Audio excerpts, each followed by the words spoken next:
He had counted 29.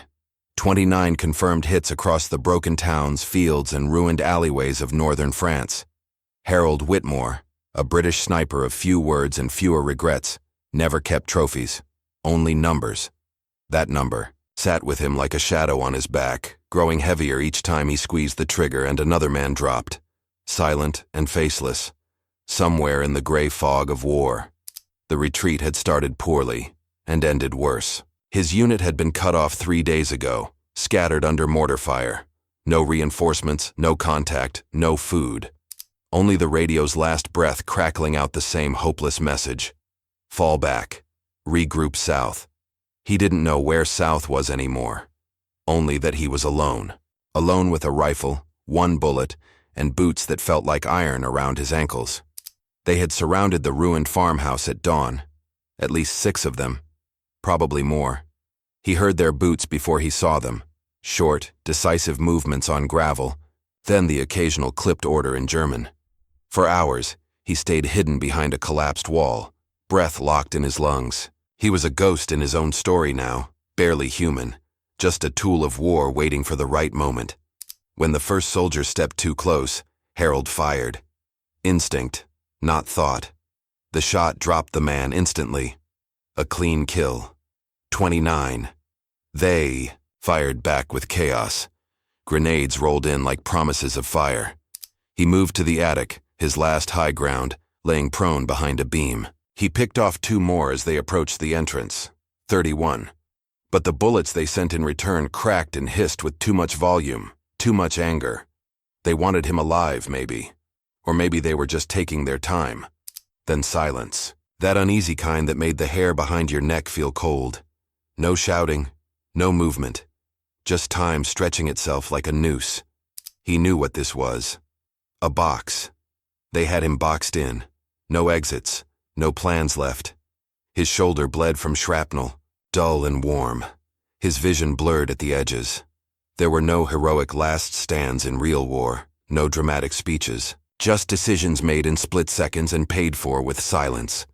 The rifle sat on his lap, bolt pulled back. 1 bullet left. He didn't cry. He didn't pray. He simply breathed, slow and quiet, then adjusted the rifle so the barrel pressed against. The soft flesh beneath his chin, a sigh, a weightlessness, the calm before the end. Then the shot came, but not from his gun. It was louder, sharper. He jerked from the force, falling sideways, expecting pain, but it didn't come. His rifle clattered down the beams and out of reach, and standing in front of him, framed by dust and the smell of burned wood, was a German soldier. Tall, young, gun still aimed, but eyes steady. Cold maybe, but not cruel. The German stepped forward and reached into his coat. Harold thought it was over, but the man pulled out a cigarette, lit it, took a drag. Then, he leaned forward and offered it to Harold. The British sniper just stared, stunned, frozen between death and whatever this was. The German said softly in broken English, "Not like this." There were no more words between them. Only silence and the thin gray trail of smoke curling between 2 enemies who were supposed to kill each other. The sniper, who had taken 31 lives and saved 1 bullet for himself, sat trembling, not from fear, but from something far more disarming. Mercy. He didn't take the cigarette at first, just looked at it like it was a hallucination, a trick of a dying mind. But the German kept holding it out, calm, unwavering, as if this was just routine, as if interrupting a man's suicide with a cigarette was something done between patrols. Harold eventually reached out and took it with a shaking hand. He hadn't smoked in days. It was dry but smooth. Tobacco always tasted stronger when your hands were stained with blood. The German didn't speak again. He sat down opposite Harold, not 5 feet away, and laid his rifle across his knees like a peace offering.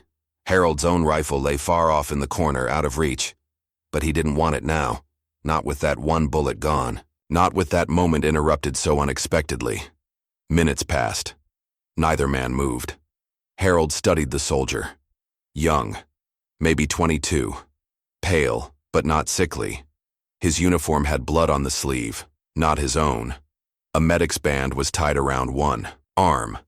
That explained the hesitation. Maybe he hadn't come here to kill at all. Maybe he'd just gotten here first. Finally, Harold spoke, low and cautious. "Why'd you stop me?" The German looked at him, thought for a moment, then said, in that clipped accent, "Because you don't want to die." Harold scoffed under his breath. "You don't know that." The German shrugged. "People who want to die, they don't wait so long." That sat in Harold's chest like a stone. He had waited. Maybe too long. Maybe not long enough. He hadn't expected to get this far. He was a sniper, trained for silence and distance, not this face-to-face nonsense, not this human stuff. The German shifted, took another drag, then flicked ash to the floor. "What's your name?" Harold hesitated, then said, "Whitmore." "Harold." "Lucas," the German replied. They didn't shake hands. They didn't smile. They just existed for a moment in that strange gray zone between enemy and something else entirely. Outside, there were more footsteps. Another voice called in German, sharp, searching. Lucas looked toward the sound, then back at Harold. "If they find you, you're dead," he said plainly. "I already was," Harold muttered. "No," Lucas said, voice firmer now. "You're not." Lucas stood and went to the door. He looked out, scanned, then turned back. "Do you trust me?" he asked. Harold stared. Trust wasn't something that survived long in war zones. It got you killed faster than a bad map, but Lucas hadn't shot him, hadn't turned him in, hadn't taken his rifle. He'd sat and smoked with him instead. Maybe that meant something. "Not yet," Harold said. "That's fair," Lucas replied. He tossed something to Harold, a small pouch. Inside were bread, a strip of dried meat, and water. Real food. It hit Harold harder than the cigarette. "I'll come back," Lucas said. "Stay alive until then." And with that, he disappeared through the broken doorway. Boots quiet against the debris, gone like smoke. Harold sat still, fingers clenched around the pouch. His stomach turned with hunger, but his mind spun faster. He had been ready to die, certain of it. That final click of the rifle had felt like closing a door. And yet here he was, holding bread from the enemy. A stranger, a German. "Not like this," Lucas had said. Those words rang in his head like a bell no one else could hear, and, for the first time in days, maybe weeks, Harold Whitmore began to wonder if he still had something left worth staying alive for. He didn't eat right away.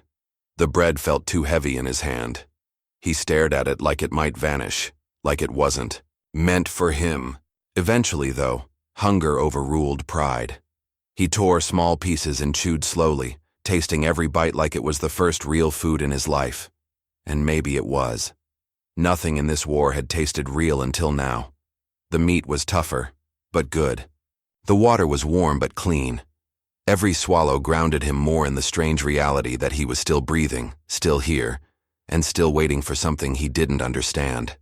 Time passed slowly. Minutes felt like hours. He stayed hidden, in the attic, barely moving. The pain in his shoulder had dulled but not gone. He pressed cloth against it, trying not to think too hard. No bandages, no medicine, just pressure and stubbornness. He listened for footsteps but heard none. No shouting, no gunfire. Just silence, the kind that made you suspicious. Had Lucas lied? Maybe he was already halfway back to his unit laughing about the dumb British sniper he'd spared. Maybe it was a joke, or maybe Lucas was dead now, shot by his own men for showing mercy. That happened too. But something in Harold resisted that thought. Lucas hadn't looked like a man bluffing. He looked like someone carrying something heavier than a gun.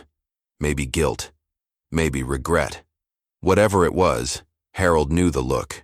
He'd seen it in mirrors. He still did. By nightfall, he forced himself to move. He couldn't stay in the same spot forever. The attic smelled of gunpowder and rot. He found a corner by the wall and eased himself down, keeping low, eyes on the stairwell. Sleep came in flickers, minutes of rest broken by the sound of nothing. He dreamed of things he tried to forget. Faces without names. A little girl in Belgium who had smiled at him before a shell took out her home. A fellow sniper, Mickey, whose laugh had been louder than his rifle until a mine stole it forever. Mickey had been number 23 on Harold's list, but only because he counted the losses too, his own side, the ones who mattered. By morning, he was weak. The food had helped, but his body needed more. His shoulder throbbed like a second heartbeat, and fever crept in, slow and dangerous. Still, he waited. He didn't know for what: rescue, betrayal, or maybe just Lucas again. It was late afternoon when he heard the soft scuff of boots. He tensed, grabbed a broken piece of pipe, and crouched low. No rifle now, just instinct and a cornered animal's resolve. But the boots stopped just outside the attic entrance. Then the quiet knock, 2 short, 1 long. Harold froze. That knock again. 2 short, 1 long. He stood and leaned toward the stairwell. "Pipe ready, Whitmore," a voice whispered. "It's me, Lucas." Harold didn't lower the pipe, but he stepped into view. Lucas looked tired. Sweat streaked his face. His uniform was dirtier now, but he held a small satchel in one hand.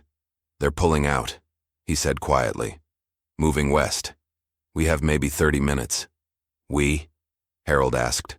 Lucas nodded. "I'm getting you out." Harold blinked. "You're deserting?" "No," Lucas said. "I'm choosing." He walked up and handed Harold the satchel. Inside were bandages, a clean shirt, more food, and a pistol. "No one knows you're alive," Lucas said. "If they catch you, they'll assume you're a scout. They'll execute you. I can't stop that, but I can help you leave now." Harold looked down at the pistol. "This what you give to all your enemies?" "Only the ones who remind me of myself." That caught Harold off guard. "What's your story, Lucas?" he asked. Lucas didn't answer. He just said, "We'll talk once we're clear, if we make it." Harold nodded slowly. He tucked the satchel under one arm, clutched the pistol with the other. They moved together. 2 enemies crawling through what was left of a dead war zone, quietly, quickly, and with no guarantee they'd reach the other side. The first 100 meters were the hardest. Harold's legs barely cooperated, stiff from days of crouching and running on adrenaline. Every step felt like walking on rusted nails. Lucas moved ahead, checking corners, pausing at each broken wall, signaling with hand gestures. Harold followed clumsily, pistol tucked close, heart pounding too loud in his ears. They didn't speak. Through shattered alleyways and over splintered fences, they made their way east. Lucas said west was blocked, German retreat lines, tight patrols, checkpoints. East was open country, sparse woods, possibly Allied territory in a day or two if they moved fast. But speed wasn't on their side.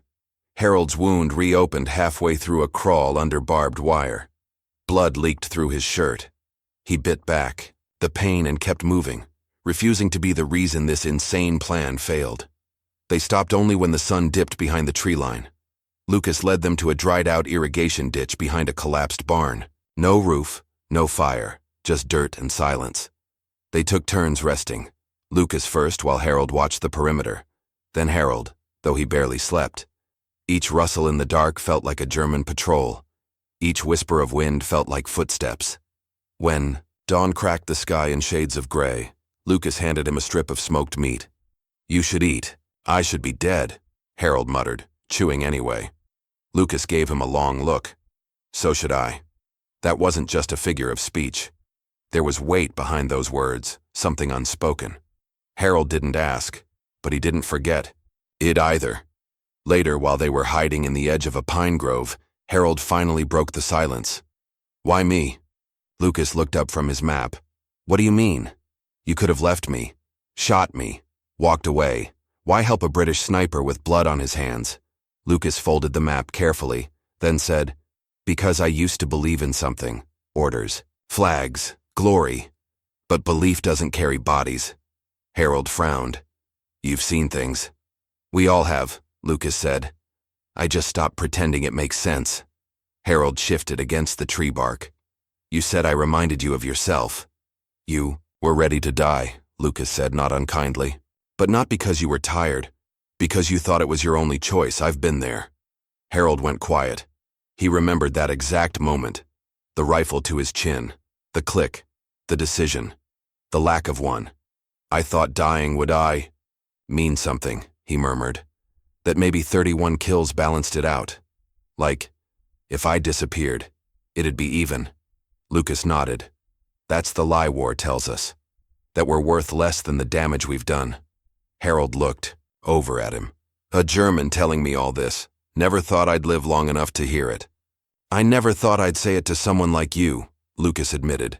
They both smiled, small, tired, hollow, but real. Their moment didn't last. A snap of twigs in the distance froze them both. They dropped low, rifles ready. Through the trees, two figures moved slowly, armed, uniformed. Not German, American. Lucas raised a hand and whispered, "Don't move." He watched the soldiers carefully. Their patches, their weapons. He gave a quick nod. Allies. We're close. Harold almost laughed. They had made it further than he thought possible. But he didn't lower his weapon. "We go in together?" he asked. Lucas hesitated.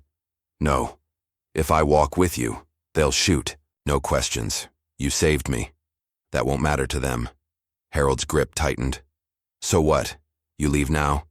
I'll circle around. Find my way north. I've got my own line to cross." Harold stood slowly, ignoring the pain. He looked at Lucas like he was seeing him for the first time. Not a soldier, not the enemy, just a man stuck in the same mess. "You ever come to London?" Harold said. "Find me. Name's Whitmore. Tell them the man who pulled the trigger didn't." Lucas gave a small, bitter smile. "If I make it." They didn't shake hands, they didn't need to. Harold stepped forward, alone, toward the Americans. Behind him, Lucas vanished into the trees. The American soldiers noticed him before he could speak. One raised his rifle. The other shouted, "Stop! Right there!" Harold raised both hands, pistol dropped behind him in the grass. His legs barely held him, and his mouth was dry, words caught in his throat.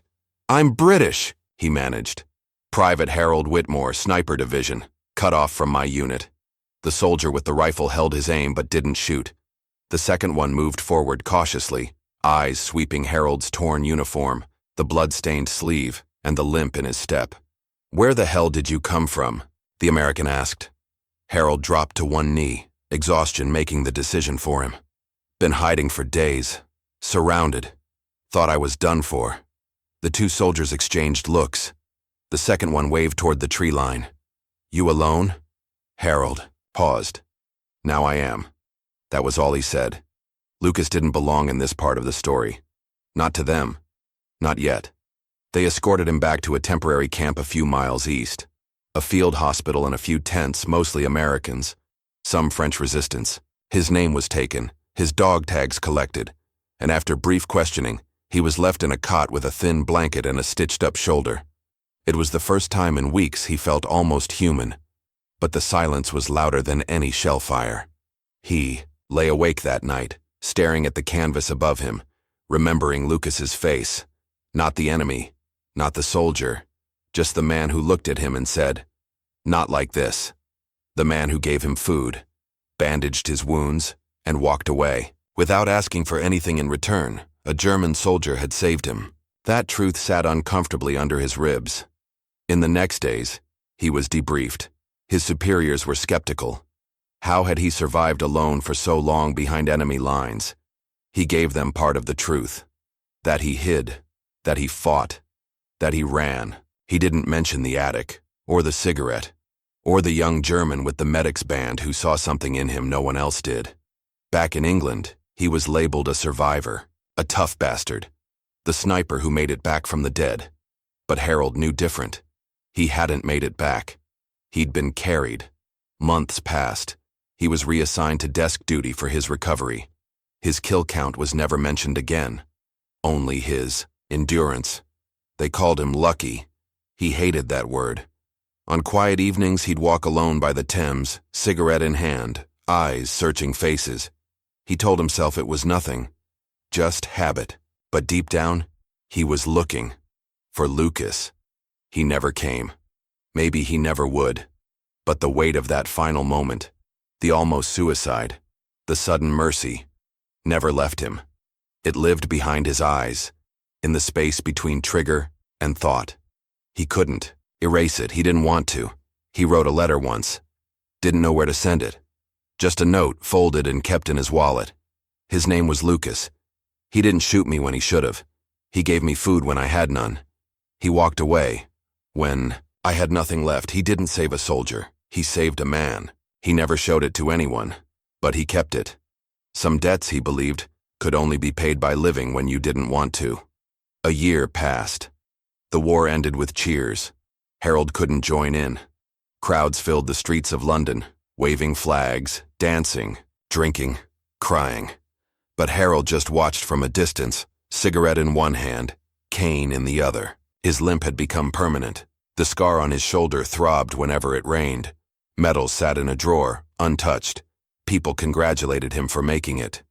A hero, they said. One of the lucky ones. He nodded when they did, smiled, politely, drank their toasts. But inside he felt hollow. The kind of emptiness that didn't come from fear or sorrow, but from surviving something you never expected to walk away from. Lucas's name never left him. Every time he passed a man with light eyes and a soldier's posture, he looked twice. The war had ended, but the attic never did. The moment before that final bullet, the one that never came, still echoed like a drumbeat. Harold began asking, quiet questions, careful ones. When no one was around, he'd visit libraries, Red Cross offices, even French embassies. He pretended he was tracing records, lost connections, fellow soldiers. But always, always, he had one name in mind. Lucas. No surname, no hometown, no unit number, just Lucas. Nothing turned up. It was foolish. He knew that. There were millions of soldiers, and how many had lived to talk about it? How many defected, disappeared, or were buried without names? Still, he searched. Then, one cold February morning in 1947, he received a letter, unmarked envelope, no return address, postmarked from Berlin. Inside was a single sheet, typed, Harold Whitmore. You said to find you if I made it. Took me longer than I thought. I did what you said. Chose my own line. Walked away from what I was supposed to be. Been quiet since. Working odd jobs. Living as someone else. No guns. No uniforms. I'm not proud. But I'm not dead. You said. You kept count. I did too. I stopped at 28. Sometimes I still dream about that attic. About the moment before you pulled the trigger. I wonder what would have happened if I had been slower. Or if I hadn't stopped at all. Thank you for not hating me. You were my first friend in the war. That was it. Harold read it over and over again, as if the ink would fade if he blinked. He didn't show it to anyone. Didn't even tell his sister, the only family he still had. Instead, he placed the letter next to the one he'd written but never sent.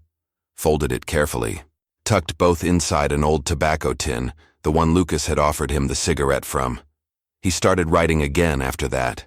Nothing grand, just notes, journals, memories. He wrote about Lucas, about the attic, about the silence between enemies. Not to publish, not to share, just to make sense of it. One night, he wrote a single line and underlined it twice. The man I didn't kill saved me from dying. It was the most honest thing he'd ever put on paper. Years went by. That moved on, cities rebuilt, statues were raised, but some stories never made it into history books. Some wars ended quietly, inside a man's chest, long after the last bullet was fired. For Harold, the war had two endings, the one the world celebrated, and the one that happened in an attic, with a German soldier offering a cigarette and a choice. He still walked with a limp, still carried the pistol Lucas gave him, never fired it, still waited, in small ways, for one more letter. By 1951, Harold had settled into the routine of a man who'd stopped expecting anything new. He worked at a small bookstore in South London. Quiet job, cash under the table. No questions, just shelves of fiction and the occasional dusty war memoir that made him flinch.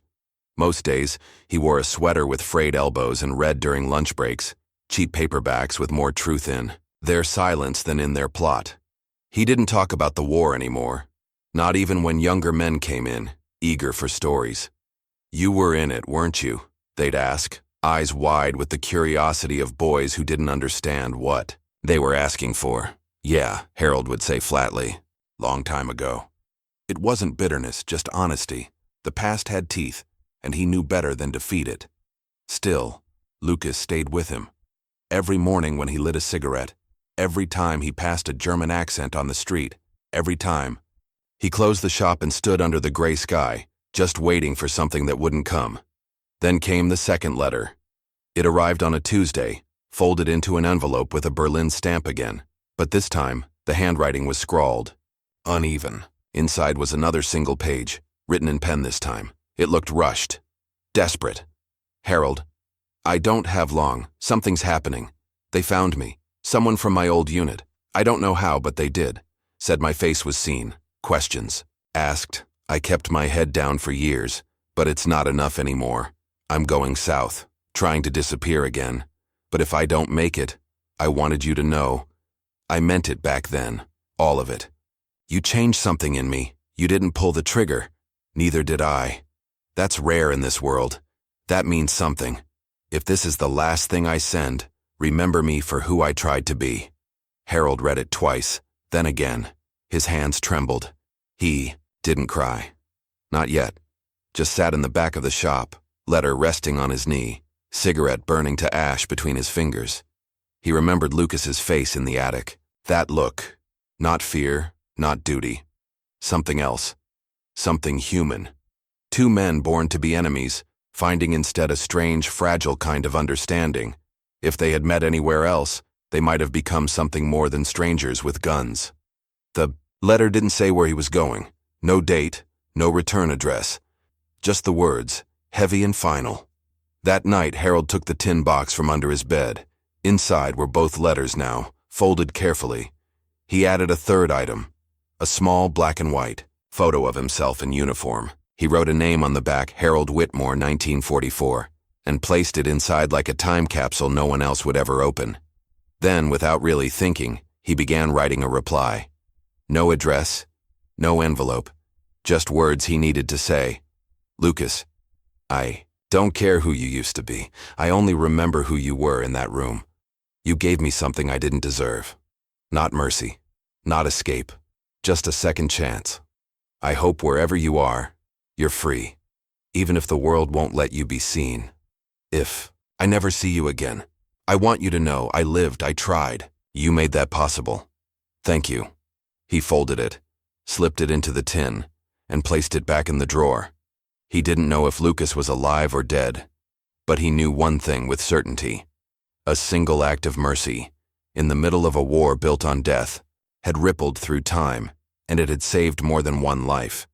By the time the 60s arrived, Harold was in his 40s, older in body than in spirit, and quieter than ever.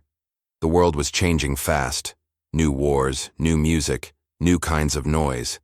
But Harold's life stayed muted. He still worked in the bookstore, still limped to and from the same small flat, still smoked too much, still watched faces in crowds, searching for one that never returned. One day in early spring, a man in a tan trench coat walked into the shop. Younger than Harold, but not by much, clean-shaven, clipped accent. Looked like military once, or maybe just carried himself like it. Looking for something?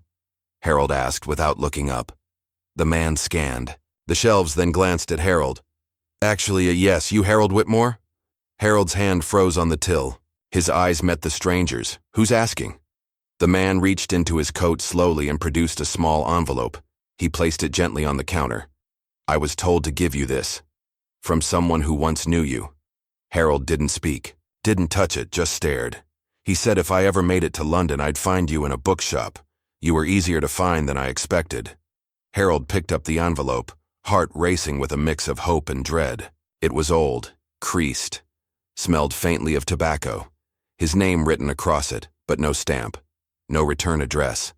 The handwriting was familiar.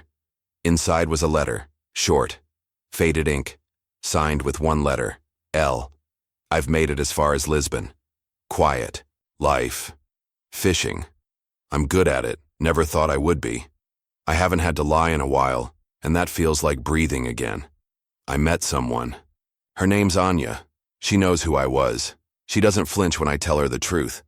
I thought you'd like that. I won't write again. I've done enough running. But if you ever come south, there's a boat on the coast. A man with a scar and a German accent. Tell him you're looking for the fisherman who didn't pull the trigger. He'll know. Harold stood frozen behind the counter, letter trembling in his hands. The man across from him smiled faintly. He said you'd understand. Harold nodded, slowly, still not trusting his voice. His throat burned. Thank you, he finally said. Don't thank me. I owe him too.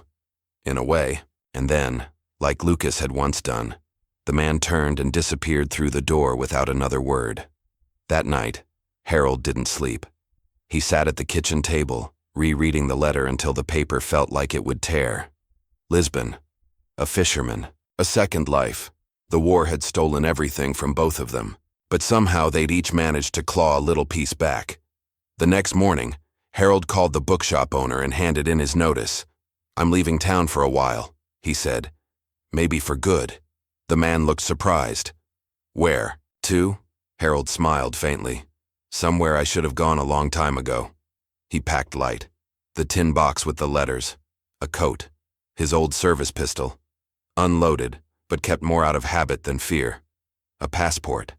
And a worn photograph of a young man with tired eyes in a British uniform. He boarded a train south the next day, not to escape, not to disappear, but to finish something. Some stories don't end where the bullets stop. Some stories keep breathing, waiting, aching for that one final moment of peace. The train rolled steadily through France, past quiet towns and empty fields that looked nothing like they had during the war. Harold watched them drift by through the window, face calm but hands clenched tightly in his lap. Every time he blinked, he saw that attic again. That rifle.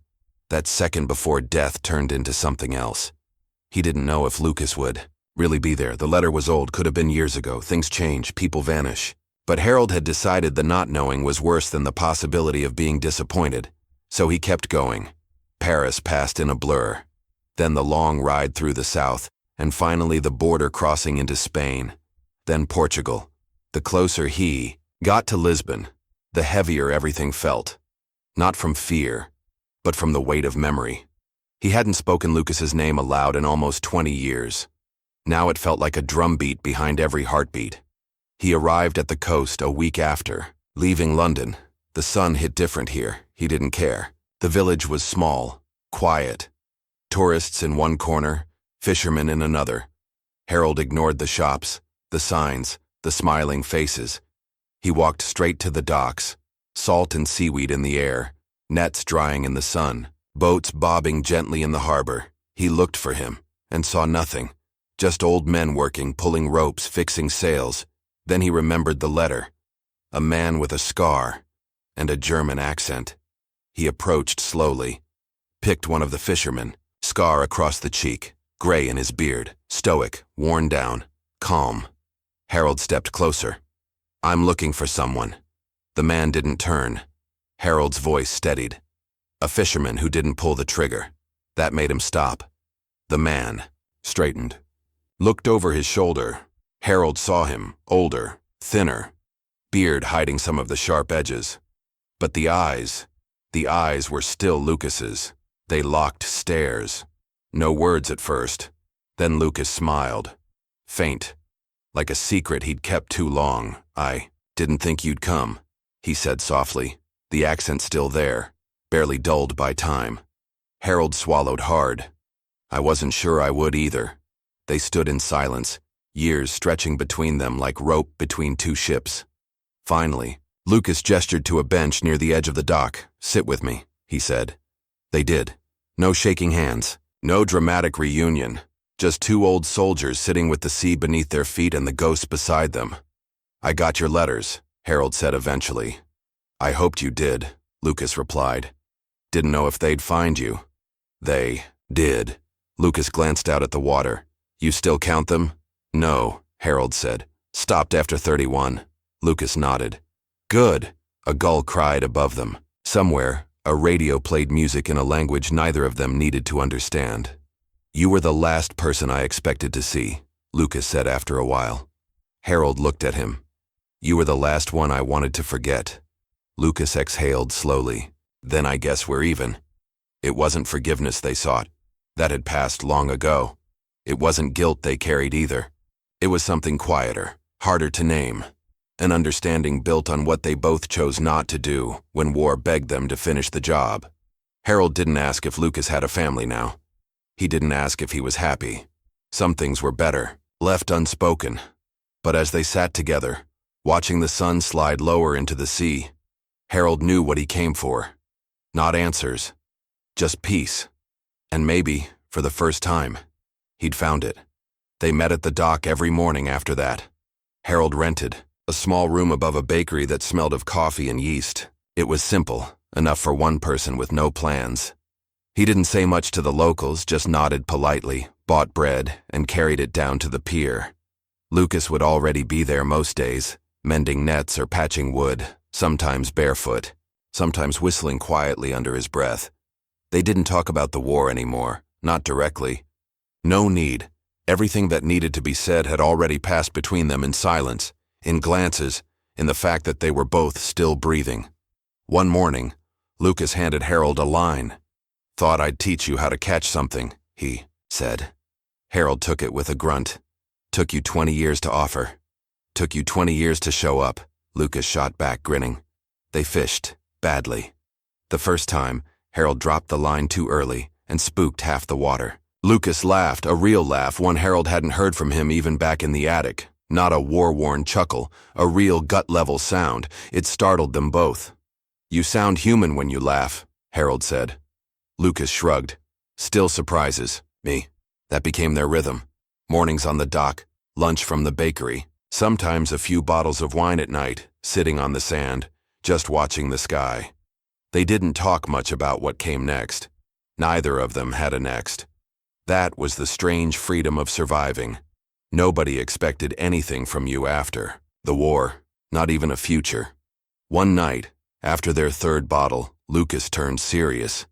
"You ever wonder what would have happened if I hadn't stopped you?" "No," Harold said, not missing a beat. "Because then I wouldn't be here." Lucas stared out over the dark waves. "I almost didn't stop. You know that?" Harold nodded. "Yeah, but you did. That's what matters." They let the silence settle. It didn't hang heavy like it used to. It was comfortable now, like an old coat. Then Lucas said something Harold never expected. "I see them sometimes. The ones I killed." Harold didn't respond at first. "Me too," he said finally, "but not as often now." "You think that ever ends?" Harold leaned back on his elbows. "No, but I think it gets quieter." They stayed like that a long while. The moon climbed, the tide rolled in, and for a brief golden moment, they felt like men. Not soldiers, not ghosts, just two old friends who had been granted one more chance to breathe in the world they nearly left behind. Eventually, Lucas broke the silence again. "I don't think we were meant to survive. Neither do I. But I'm glad we did." Harold turned his head slowly toward him. "Me too." It was the first time they admitted it. Out loud, not regret, not guilt. Gratitude. They had no medals between them, no legacy, no grand story in history books. Just a dock, 2 chairs, and a shared truth. They hadn't pulled the trigger. And because of that, they had this. The days blended into one another, soft and slow. For the first time in either of their lives, time wasn't an enemy. No alarms, no orders, no maps spread out on tabletops stained with blood and coffee. Just mornings with sea salt in the air and evenings where they sat quietly, sometimes talking, sometimes not. Lucas no longer walked with the tension Harold remembered. His shoulders had dropped, his gaze softened. Whatever guilt he still carried had become something more manageable. Less a wound, more a scar. He mended nets like he was stitching back time itself, and Harold often caught himself just watching, marveling at how a man built for war had turned his hands into tools of peace. One morning, Lucas didn't show. Harold sat on the dock longer than usual, staring out to sea, fishing line untouched. He waited until noon, then walked up to the house where Lucas lived. Small white walls, vines on the windows. He knocked. No answer. The door was unlocked. He found Lucas in bed, pale, sweating, breathing hard. His skin had a strange yellow hue. Something in his body had started giving up. Harold sat by him without a word. He didn't ask what it was. He already knew. "I didn't want you to see me like this," Lucas muttered. Harold ignored that. "I've seen worse." Lucas gave a faint smirk, but it hurt to smile. Over the next few days, Harold took care of him, cooked what he could, fed him slowly, sat with him during the worst of it. Lucas never asked for anything, never complained, just kept repeating, "I thought I had more time." "You had more than most," Harold said softly. They didn't talk about death. It was too familiar, too worn out to fear anymore. Instead, Lucas asked him to read aloud. Old books, war poetry, letters from strangers, anything. Harold's voice had always been steady, measured. Lucas said it made the pain less sharp. On the fourth night, Lucas asked for the tin. Harold hesitated, then nodded. He brought it from his room, opened it, and showed him the 3 folded letters inside. The first note in Berlin, the warning letter before Lucas disappeared, and the one from Lisbon. Lucas touched them carefully, like something sacred. "I didn't think you kept these." Harold didn't answer. Lucas's hand trembled as he tapped the edge of the last letter. "That line you wrote, the one about the man you didn't kill. I read it 100 times. Harold looked down. It was true. Lucas blinked slowly. "You think anyone would care if they knew? About us? About what we did?" "No," Harold said honestly. "But that doesn't mean it wasn't worth it." Lucas nodded, eyes half closed now. "If you ever write it down, don't tell them. Everything. Just tell them I didn't want to die a monster." "You didn't," Harold said. "You didn't." The room was quiet. The sea murmured outside the window, waves soft like breath. Lucas drifted to sleep holding the last letter, and Harold sat beside him through the night, guarding the silence. He knew it wouldn't be long now, and for the first time in decades he was ready to say goodbye. Lucas died 2 days later. There was no sudden gasp, no struggle, no drama. Just a long, tired breath that didn't come back. His hand was still resting on the folded letter when Harold realized he was gone. His eyes had closed hours before. His words had slowed to whispers, and by morning, the only sound left in the room was the creaking of wood and the distant echo of the sea. Harold didn't cry. He just sat there for a long time, still and quiet, like the last page of a book being held open before it's closed. He buried Lucas on a small bluff above the coast. No ceremony, no priest, no flag. Just Harold, a shovel, and the tin box tucked beneath the soil with him. 3 letters. A lifetime in silence. A past neither of them had the language to fully share. On the grave, he placed a piece of driftwood carved with a single line. "Not like this." He stayed in Lisbon for another year. The bakery owner checked on him now and then. A few locals knew him only as the Englishman who fished with the quiet German. They didn't ask questions, and he didn't offer stories. He returned to the dock, most mornings. Not to fish, not really, just to sit. To remember. Some days, he spoke aloud, not to anyone in particular, but to the empty chair beside him. He told Lucas about the news. Wars still happening, people still dying, the world still running in circles. He'd sigh sometimes and say, "Guess we weren't the last after all." And other days, he said nothing at all. Eventually, he wrote the story down, not for a publisher, not for legacy, just for clarity. He kept it simple. No names, no countries, no enemies. Just 2 men in a broken house, a cigarette shared, and a bullet that never found its mark.